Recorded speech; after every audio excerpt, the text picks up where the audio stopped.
Good morning my dear 10th class students. Government వాళ్ళు మనకి machine March అని చెప్పి మనకి యాక్షన్ ప్లాన్ ఇవ్వటం జరిగింది కదా. సోషల్ స్టడీస్లో భాగంగా ముఖ్యంగా రైజింగ్ స్టార్స్కి సంబంధించి ప్రశ్నల్ని సులువుగా మనం తక్కువ మ్యాటర్ తోటి ఎక్కువ అర్థం వచ్చేటట్టు నేను కొన్ని వీడియోస్ చేయడం జరుగుతుంది.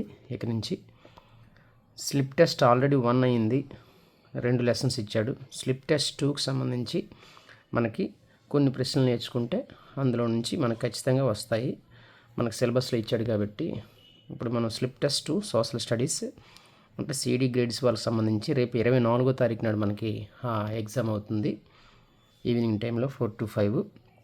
కాబట్టి మనకి ఆ లెసన్లో ఆ స్లిప్ టెస్ట్లో ఇచ్చిన 2 lessons nationalism in India, forest and wildlife జియోగ్రఫీలో ఇచ్చాడు.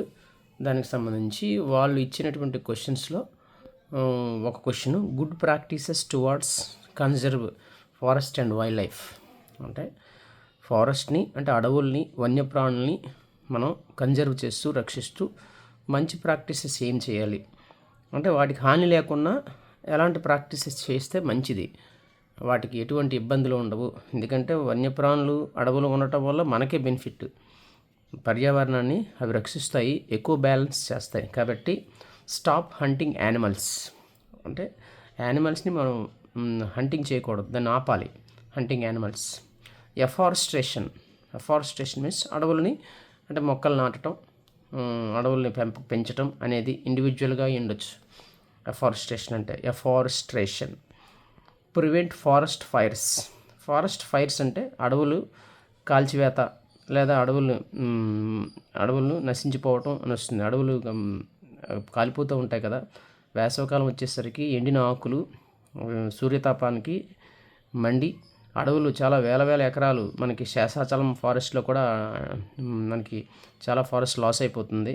కాబట్టి ప్రివెంట్ చేయాలి. వాటిని ప్రివెంట్ చేయడం అంటే పైనుంచి మనకి స్టేట్ గవర్నమెంట్ కూడా సెంట్రల్ గవర్నమెంట్ కూడా పైనుంచి విమానాల మీద వేసవి టైంలో స్ప్రే చేయటం ఇవన్నీ జరుగుతూ ఉంటాయి. మొత్తానికి ఏ రూపంలోనైనా సరే ప్రివెంట్ ఫారెస్ట్ ఫైర్స్ అడవుల కాల్చివేత అనేది అడ్డుకోవాలి, ఆపగలగాలి. నెక్స్ట్ స్టాప్ కటింగ్ ట్రీస్ అడవులు నరికివేత అనేది కూడా ఆపాలి. ఇక్కడ హంటింగ్ యానిమల్స్తో పాటుగా స్టాప్ కటింగ్ ట్రీస్ అడవులని నరికేస్తూ ఉంటారు కదా, అనవసరాల నిమిత్తమే జరుగుతుంది. Human activities causes the depletion of flora and fauna కూడా చూసాం కదా. సో స్టాప్ కటింగ్ ట్రీస్ చెట్లను నరకటం అనేది ఆపాలి. సోషల్ ఫారెస్ట్రీ సామాజిక అడవుల పెంపకం అనేది ప్రభుత్వం వారు ప్రోత్సహిస్తున్నారు. అంటే సామాజిక అడవుల పెంపకం అంటే సోషల్ ఫారెస్ట్ అంటే అందరూ కలిపి ఒక గ్రామంలోనూ లేదా ఒక ప్రాంతంలోనూ అందరూ కలిపి మొక్కలు నాటడం, వాటిని సంరక్షించడం ఇవన్నీ వస్తాయి. సో ఇది 4 మార్కులు, 4 పాయింట్ రాసినా సరిపోతుంది. కాబట్టి గుర్తుంచుకోండి, చాలా సులువైనది ఇది.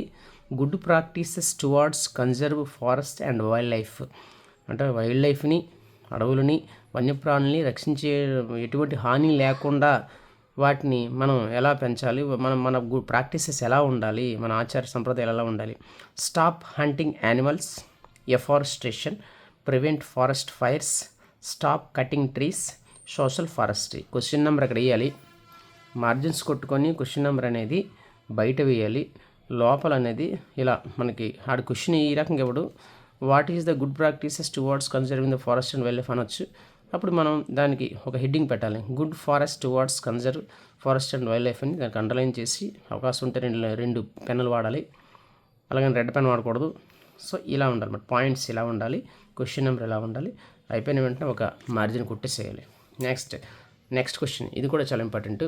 ఇది కూడా మనకి ఇచ్చాడు వాడికి మనకి ప్రతి లెసన్లోనూ చదవాల్సినటువంటి రైజింగ్ స్టార్స్ చదవాల్సింది, షనింగ్ స్టార్స్ చదవాల్సింది వాడు ఇచ్చాడు. సో అందులోనే మనం ముందుగా కొన్ని ప్రశ్నలు చదువుకుంటే పబ్లిక్ పరీక్షలో కూడా ఉపయోగపడుతుంది. ముఖ్యంగా ఇది మాత్రం రైజింగ్ స్టార్స్ వాళ్ళకి మాత్రమే. అఫ్కోర్స్ షైనింగ్ స్టార్స్ వాళ్ళకి ఉపయోగపడుతుంది, వాళ్ళకి కొంచెం ఎలాబొరేట్గా రాయాలి. సరే తక్కువగా ఉంది కదా అని చెప్పేసి తక్కువ మార్కులు పడతాయంటే తక్కువే మార్కులు పడవు, మేము బాగానే 100% 4కి 4 పడతాయి ఇలా రాస్తే. ప్రాజెక్ట్ టైగర్, దీనికి సంబంధించి what is the project tiger అని అనొచ్చు, how India protect the tigers అనొచ్చు. రకరకాలుగా టైగర్స్ని ప్రొటెక్ట్ చేయడానికి సంబంధించి ఒక టైగర్ ప్రాజెక్ట్ అనేది గవర్నమెంట్ చాలా క్రితం స్టార్ట్ చేసింది. దానికి సంబంధించిన ఎటువంటి క్వశ్చన్ అయినా ఇది రాసుకోవాలి. చూడండి ఏంటి ఇంతకీ. Project tiger was started in 1973. 1973లో ఈ ప్రాజెక్ట్ టైగర్స్ అనేటటువంటి ఒక ప్రాజెక్ట్ని స్టార్ట్ చేసింది గవర్నమెంట్, సెంట్రల్ గవర్నమెంట్.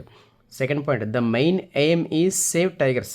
ఇంతకీ దేనికోసం, ఏ పర్పస్ మీద, మెయిన్ లక్ష్యం ఏంటి, ఎయిమ్ టైగర్స్ని సేవ్ చేయడం కోసం. టైగర్ సేవ్ చేస్తే మనకే లాభం అనవచ్చు. మీరు ఎప్పుడైనా సరే పర్యావరణంలో ఏ జాతి కూడా ఎక్కువ అయిపోకూడదు, ఏ జాతి కూడా తక్కువ అయిపోకూడదు. సో ప్రతి జీవి ఉండాలి, అర్థమైంది.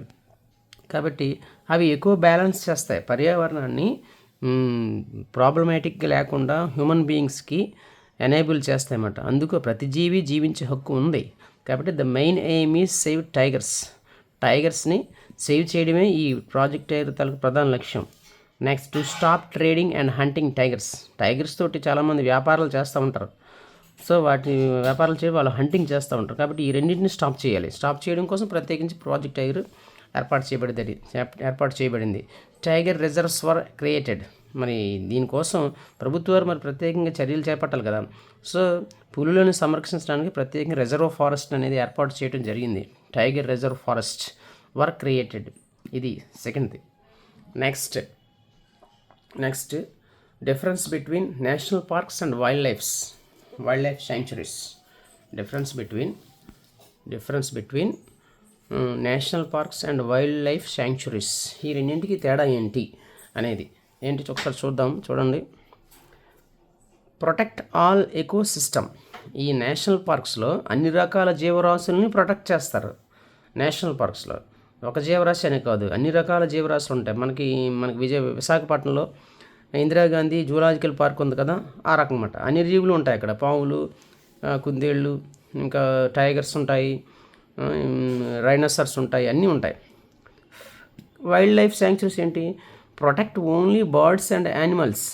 ఇక్కడ వైల్డ్ లైఫ్ శాంక్చురీస్ అనే ఉన్నటువంటి పార్క్స్లో ఓన్లీ ఏవి ప్రొటెక్ట్ చేస్తారు? బర్డ్స్ని, యానిమల్స్ని మాత్రమే ప్రొటెక్ట్ చేస్తారు. పక్షుల్ని, కొన్ని రకాల జీవరాశులు మాత్రమే. ఇటు లిమిటెడ్ మాట. అన్ని రకాల జీవరాశులను ఇక్కడ పెంచరు.